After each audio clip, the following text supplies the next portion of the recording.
When Stanley came to a set of 2 open doors, this was not the correct way to the meeting room, and Stanley knew it perfectly well. Perhaps he wanted to stop by the employee lounge first, just to admire it. The lounge was grand, majestic, perhaps, but eager to get back to business, Stanley took the first open door on his left. Stanley was so bad at following directions, it's incredible he wasn't fired years ago. Look, Stanley, I think perhaps we've gotten off on the wrong foot here. I'm not your enemy, really, I'm not.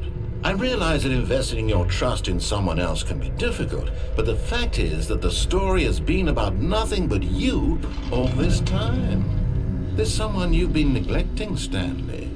Someone you've forgotten about. Please, stop trying to make every decision by yourself. Now, I'm not asking, this is it, Stanley. Your chance to redeem yourself. To put your work aside, to let her back into your life. She's been waiting.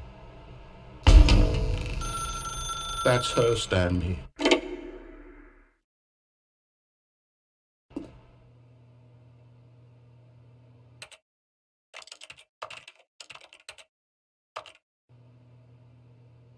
Oh, Stanley, is that you? Hold on, sweetie. Sorry to keep you waiting. I'm just pulling the bread out of the oven.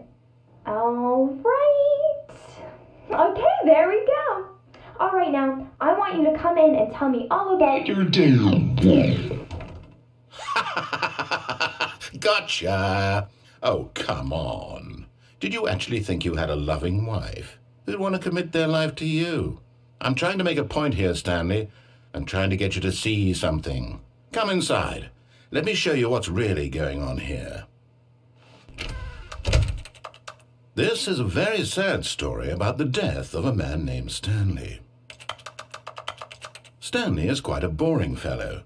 He has a job that demands nothing of him, and every button that he pushes is a reminder of the inconsequential nature of his existence. Look at him there, pushing buttons, doing exactly what he's told to do. Now he's pushing a button. Now he's eating lunch. Now he's going home. Now he's coming back to work. One might even feel sorry for him, except that he's chosen this life. But in his mind, he can go on fantastic adventures. From behind his desk, Stanley dreamed of wild expeditions into the unknown, fantastic discoveries of new lands. It was wonderful. And each day that he returned to work was a reminder that none of it would ever happen to him. And so he began to fantasize about his own job. First, he imagined that one day while at work, he stepped up from his desk to realize that all of his co-workers, his boss, everyone in the building had suddenly vanished off the face of the earth. The thought excited him terribly. So he went further. He imagined that he came to 2 open doors and that he could go through either. At last, choice. It barely even mattered what lay behind each door.